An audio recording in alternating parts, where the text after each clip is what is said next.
аялгау болсон affirmation дуунуудын тухай. Сайн байцгаана уу? Өнөөдрийн подкастын дугаараар би өөрийнхөө сүүлийн үед бүтээж эхэлсэн AI буюу хиймэл оюун ухаанаар бүтээсэн дуунуудын талаар тайлбарлан ярих гэж бодлоо. Би яагаад ийм дуу хийх болов? Ийм төрлийн дуу нь юу нь юунд хэрэгтэй вэ? Яаж сонсвол илүү зөв, илүү ашигтай вэ? Мөн яагаад би энэ бүхнийг дотоод аялгау affirmation дуунууд гэсэн плейлист болгон тохируулсан бэ гэдэг талаар илүү дэлгэрэнгүй, илүү чин зүрхнээсээ тайлбарлан хуваалцъя. Заримдаа чигчин нэг л хоосон санагддаг үе байдгүй. Ямар нэг юм сонсмоор байдаг. Билээгээд юу ч хамаагүй сонсмооргүй байна. Нам гүм чимээгүй баймааргүй мөртлөө яг юу сонсохоо мэдэхгүй байх тийм үе. Заримдаа подкаст сонсмоор ч юм шиг байдаг. Гэхдээ ийм юм сонсмоор байх үе бүр тийм анхаарлаа төвлөрүүлээд тайван чагнаад суугаад мэдээлэл боловсруулах тохиромжтой нөхцөл биш байдаг. Заримдаа бид ажиллаа хийж байдаг, компьютерийн ард суудаг, юм бичдэг, дизайн хийдэг, гэрээ цэвэрлж янзалдаг, машин техниктэй харьцаж байдаг. Эсвэл зүгээр л олон жижиг ажлын дундуур завгүй амьдарч байдаг. Яг ийм үед тархиндаа нэг юм оруулмаар юм шиг мөртлөө яг бүрэн анхаарлаа өгч магадгүй нэг яриаг эхнээс нь дуустал ухаарч шингээж сонсох боломжгүй байдаг. Заримдаа ийм үедээ подкаст сонсоод цагаа нөхцөөсөн ч гэсэн дараа нь би яг юу сонсчваа гэд агуулга эргэн санах гэхэд эргэлзээтэй үе байдаг. Сонирхолтой яриа сонссон мөртлөө тархичин өөр ажил дээр тухайн үедээ төвлөрчихсөн байдаг. Подкастаар гоё номын товчлол, сургамжтай яриа хэрэгтэй тайлбар сонссон ч нэг л бүрэн тархинд шингэж өгөөгүй өнгөрсөн байх нь бий. Нөгөө талдаа нэг л тийм гоё дуу аялгау сонсомоор байдаг үе бас бий. Чихвчээ зүгээд орчны сатаарлаас түр холдоод өөрийн жижигхэн ертөнц рүү орохыг хүсдэг. Гэлээгээд ямар ч хамаагүй дуу сонсохоор бүр анхаар сайрнуулчихдаг. Заримдаа дууны үгэнд автдаг, заримынх нь гунигтай мэдрэмжинд оруулна, зарим нь хайр, салалт, шаналл, эсвэл тухайн мөчөд надад огт хэрэггүй инээрийг авчирдаг. Тэгэл би нэг зүйлийг анзаарсан. Зарим үед надад зүгээр нэг дуу биш.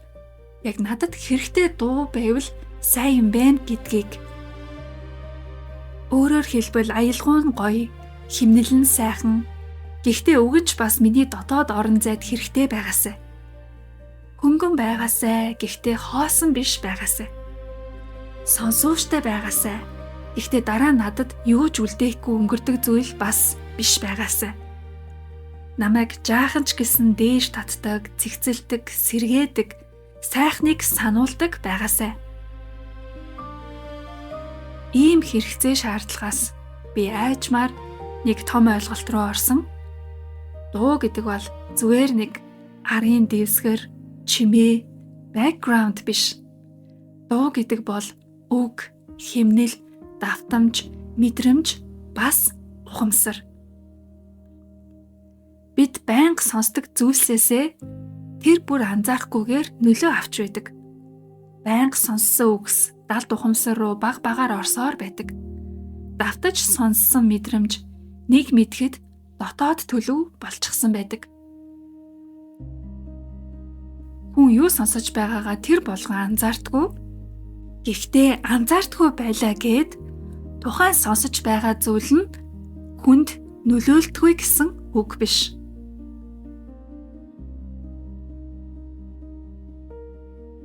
Надад энэ санааг сануулж өгсөн нэг тохиолдол дурсамж байдаг. Нэг удаа Татар гэх Монголын гайхалтай хамтлаг байгаа тий. Тэр хамтлагийн дуучин Мөнх Чулуун буюу Мөөгийн нэг подкаст ярилцлаган дээр ярьж байсныг би сонсч байсан. Тухайн яриа надад маш их хүндэтгэх сэтгэгдэл төрүүлж байсан. Түүний хэлсэн санаа нь ерөөхдөө хүн юу сонсож өссөн түүнээсээ хүмүүждэг. Тиймээс дууны үгийн сонголт утга учир ёс зүйтэй байх хэрэгтэй гэж байсан. Жишээлбэл тэдний хамгийн амжилттай хийд дууны нэг бусны хайрыг хүндэлгээ дуу гэдэг те. Тэгээ бусны хайрыг хүндэл гээл нөгөө дуу химнэлт нь болол залуучууд хүүхдүүд тухайн дууг ингээл дуулаад давтаал идэг. Ухамсартайч бай, ухамсаргүйч бай тухайн дууг давтаж дуулж байгаа нь баг багаар нөгөө хүний тэр далд ухамсар тархинд бол нөлөөлж байгаа. Тэгээд нэг л мэдгээд хүмүүсийн амьдрал дээр ер нь хүний хайрыг хүндлэх ёстой штэ гэдэг тийм ухагтхан ойлголт суусан байдаг. Тэгэхээр зөвхөн тэр дууч биш. Ер нь бүхий л дуунууд биднэрт дам байдлаар утга агуулгын хувьд нөлөөлдөг байх нь. Тэгээд эргээд бодоод үзвэл үнэхээр л зарим уран бүтээлчид дуу уран бүтээлийнхээ өмнө айгу хариуцлагатай байдаг юм байна. Хэдийгээр зарим дуунууд нь амар тийм амархан нөгөө химнэлэн цээжлэгдэхүү үсттэй catchy дуунууд гэж ярьдаг штеп. Тийм боловч хүнд үлдэх утга бас тодорхой хэмжээнд үлдээдэг юм байна. Тэгээд ингээд энийг ойлгоод анзаараад үзэхээр дууны үгнүүдийг арай өөрөөр харж эхэлдэг болсон. Багада бид нар ингээл нөгөө үгийг мэдэхгүй зарим тийм монголч бай гадаадч дуунуудыг нөгөө дураараа даган дуулаад цээжилч гсэн байдаг штт. Тэгээ миний хувьд багада айгу ухамсаргүйгээр хандаж зүгээр дуу химнэл, клип дуучнасан ч юм уу болоод бахан дуурайж баясдаг байсан дуунуудаа эргээд том болоод утгыг нь гаргаад сонсохоор зарим нь маш инээдтэй утгатай ч юм уу эсвэл маш зохимжгүй утгатай дуунууд байх нь би та нарт ч бас тийм дуршлаг байдаг бах.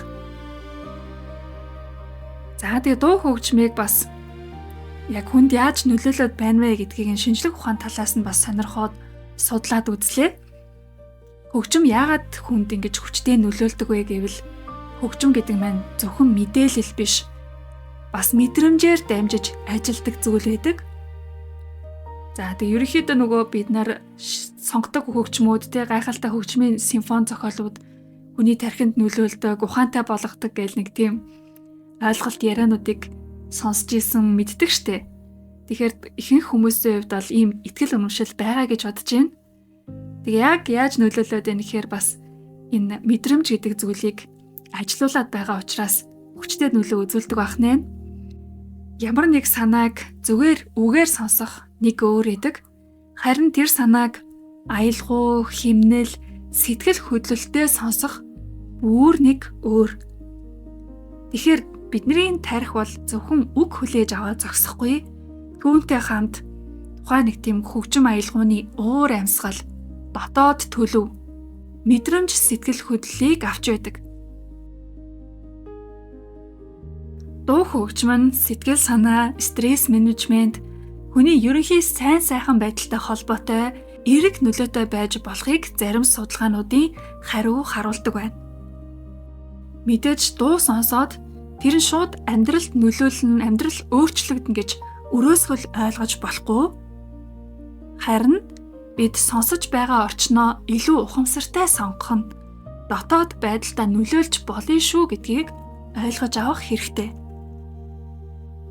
Түүнчлэн self affirmation буюу өөртөө баттгал өгөхтэй холбоотой зарим судалгаанууд дээр хүн өөрийн үнцэн дотоод чиг баримжаагаа өөртөө байнга сануулж байх нь сэтгэл зүйн эрүүл мэнд тал дээр эерэг нөлөөтэй байж болно гэж судалгааны дүн гарсан байна.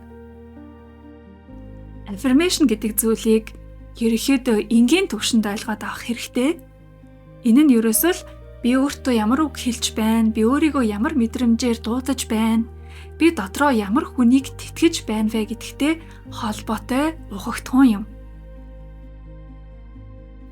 За тэгэхээр ерөнхийдөө дууны үг хэмнэл аялгау маань хүнд нөлөөлдөг учраас дууны сонголтондоо хаяач гэсэн анхаарч байгаарэ гэдэг санааг л энэ подкастаараа илэрхийлэхийг хичээж байгаа. Тэгхгүйгээр одоо дуу сонсох болгондоо заавал ухаантай, хэрэгтэй, ашигтай үхтэй дуу сонс гэсэн албатлага бол биш.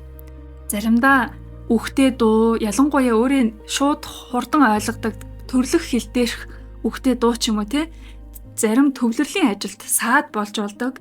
Жишээлбэл яг гоё юм гүн уншия, ажлын материал дээр ажиллая, задлан бодъё, бичгийн өндөр анхаарал шаардсан ажил хийж явах үе, эсвэл ямар нэгэн шин санааг боловсруулж байх үе ч юм уу. Ийм үед магадгүй гоё юм инструментал тий аялгуу сонсох. За нөгөө төвлөрлийг дэмждэг, оюун ухааны процессыг дэмждэг тиймэрхүү тусгай гэрц одоо химнэлтэй аялгуунуудыг сонсвол тохиромжтой байдаг. Ийм үед янз бүрийн үхтэй дуу сонсох гэхээр тархинд бол хит их ачаал өгөх магадлалтай. Тэгэхээр affirmation дуу сайн гэд бүх зүйлд тохиромжтой гэсэн үг биш шүү. Affirmation дуу бол бүх зүйлд таарах ид шидийн хэрэгсэл биш, харин зөв үедээ маш ашигтай хэрэглээ болж чаднаа л гэж хэлэх гээд байгаамаа. Тэгвэл affirmation дуу гэж яг юу юм бэ? Affirmation дуу гэдэг нь өөртөө хэрэгтэй үгсийг аялгау, химнэл, мэдрэмжтэйгээр дахин сануулдаг дуу юм. Энэ нь зүгээр motivational, урам зоригийн цуглуулга болсон тийм дуу бол биш. Эсвэл зүгээр л хийсгүрлийг орлуулсан сонсогдох төдий зүйл бас биш. Нэг удаа сонсоод л амьдралд шууд оронгоороо эргэх тийм ид шидийн нөлөөтэй хүчтэй зүйл гэж бас хэлж болохгүй. Гол утга учир нь сонсож байх мөчтөө таны өөрийн чинь дотоод төлөвийг илүү гэрэлтэй, илүү хүчтэй, илүү тайван, илүү итгэлтэй болгоход туслах зорилготой тийм л дуу юм. Affirmation дууг бүтээхэд чухалчлан авч үзэх 3 зүйл надад байсан. Нэгдүгээрт нь үг. Үг нь хүнд заавал тустай хэрэгтэй байх ёстой. Өөрийгөө үгүйсгсэн, өөрийгөө дордуулсан, хүнд мэдрэмжтэй, бодлиантай эсвэл надад хэрэггүй утга агуулсан байж болохгүй байсан. Хоёрдугаарт аялгау чухал. Affirmation үгнүүд нь гол санаа нь байлаа гэд аян удаан, сул, уйдгартай байх албагүй. Заримдаа аялгау нь гоё зөөлөн, яруу байх хэрэгтэй. Заримдаа бүр юм кул, дог байх хэрэгтэй. Заримдаа их орчин үеийн цоглог баймаар. Заримдаа хөгжилтэй, хөдөлгөөнтэй баймаар. Тиймээс аялгауг бол мэдээж дууны хамгийн чухал хэсгийн нэг учраас зөвхөн нөгөө affirmation үгийнхаа дэвсгэр биш, дууныхан бас нэг юм гол хөдөлгөгч цүн байгаасаа гэж бодож хийсэн 3 дахь чухалчлах зүйл маань давталт байсан. Хүн нэг зүйлийг олон дахин сонсоод байвал дотроо суулгадаг, далд ухамсарт нөлөөлдөг гэж бид мэдж байгаа. Хэрэг бид хэрэггүй үгтэй дууг зөндөө олон сонсож чаддгийн бол ягаад өөрт хэрэгтэй үгтэй тийм дууг бас давтан сонсож болохгүй гэж ингэж бодоод дуунуудаа давтан сонсоход тохиромжтой байхаар бодолцож хийсэн байгаа. За тэгээд яг үннийг хэлэхэд affirmation дуу хийх хамгийн том шалтгаан маань юу байсан бэ гэхээр ийм дуу хамгийн их хэрэгтэй байсан хүн нь би өөрөө юм. Надад яг л юм нөгөө орон зайн дутагдаад байсан гэсэн үг. Нэг л тийм гой сайхан дуу сонсмоор мэдрэмж төрөөд идэг. Гэхдээ дуртай сонирхдаг төрлийн дуунууд нь янз бүрийн утгатай байдаг. Зарим нь гуниг, хайр, салалт, драм, эсвэл тийм төвхтэй утгатай дуу байдаг те. Тэгэхээр тэр нь миний сэтгэл зүйн мэдрэмж, сэтгэл санааны төлөв байдалд маань нөлөөлөх юм шиг. Тэгсэн мөртлөө дан affirmation бичлэг сонсоод суухаар зарим өдөр хит удаан, хитрхи уйдгартай ч юм шиг санагддаг. За тэгээд тэр хоёрын дунд дутагдаад байгаа тэр орон зайг би affirmation дуугаар нөхөж болох юм байна гэдгийг ойлгосон.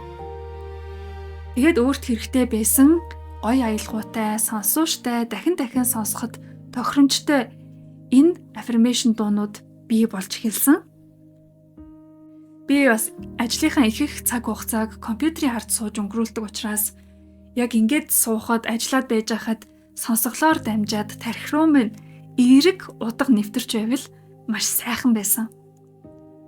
Өглөөдөө өөрийгөө бэлдэж байхдаа өөртөө ихтэй мэдрэмжээр өдрөө эхлүүлбэл сайхан байдаг. Алхаж байхдаа өөрийгөө азтай, гэрэлтэй, боломжтой хүн гэж өөртөө сануулдаг байвал бас сайхан байна. Ийм л хэрэгтэй мөчүүдэл сонсож болох туу хэрэгтэй байсан учраас эдгээр дуунуудаа хийж бүтээх ажилд ханцуу шамлан орсон. Магадгүй өмнө нь ийм дуу бүтээх санаа байлаа гэхэд би ингэж бодох байсан баг. Дуу бүтээхэд чи надад студи хэрэгтэй, продюсер хэрэгтэй, дуучин хэрэгтэй, яруу найрагч хэрэгтэй, их мөнгө хэрэгтэй ах та. Гэтэл одоо технологийн хүч миний гарт байна. Аз олоход химэл оюун ухаан AI-ийн тусламжтайгаар өндөр зардалгүй, том баггүй, мэрэгжлийн хүмүүс байхгүй ч гэсэн дотоод санаагаа дуу болгон туршилж үзэх боломж надад нээгдсэн. Химэл оюун ухаан AI хүмүүсийн ажлыг орлож байна гэж бид нар санаа зовдог. Гэхдээ би энэ орлож байна гэдэг дээр нь нэг их ач холбогдол өгөхийг бол хүсдэггүй. Яагаад гэвэл AI бол надад тусалж байгаа хэрэгсэл боломж юм. Хэдийгээр хийгдсэн одоо процесс үйл явц нь AI боловч энэ дууны санаа, үг, зорилго, хэрэгцээ нь миний өөрийнх байсан, хүнийх байсан. AI бол орлуулагч гэж би хараагүй, харин түүнийг өөрийн дотоод ертөнцөө өөр нэг хэлбэрээр илэрхийлэх боломж гэж харсан. Тиймээс дуунуудаа AI хэрэгсэл ашиглаад хийсэн байгаа. Ингээд хэсэг хичээл зүтгэл, олон оролдлого, олон туршилтын дараа надад хэрэгтэй дуунууд нэг нэгээрээ гарч ирж эхэлсэн. Дуунуудын маань зарим нь зөөлөн, зарим нь нэрч хүчтэй, зарим нь надтай охины нэрхтэй, зарим нь хүчрхэг өөртөө итгэлтэй байдлын мэдрэмжтэй, зарим нь бүр өнөөдөр би арай илүү гэрэлтмээр байна гэсэн итгэлийг өгдөг. Тэгээд эдгээр бүтээлүүдээ би дотоод аялгау affirmation дуунууд гэсэн плейлист болгон оруулж эхэлсэн. Энэ плейлистээ би өдөр тутмын амьдралд ашиглаж болох дотоод орчны нэг хэсэг гэж харж байгаа. Чи юу сонсож байна? Тэр нь чамд юу өгч байна? Тэр нь чиний дотоод байдалд ямар нөлөө үзүүлж байна? Энэ асуултууд дээр илүү ухамсартай сонголт хийх боломж гэж харж байна.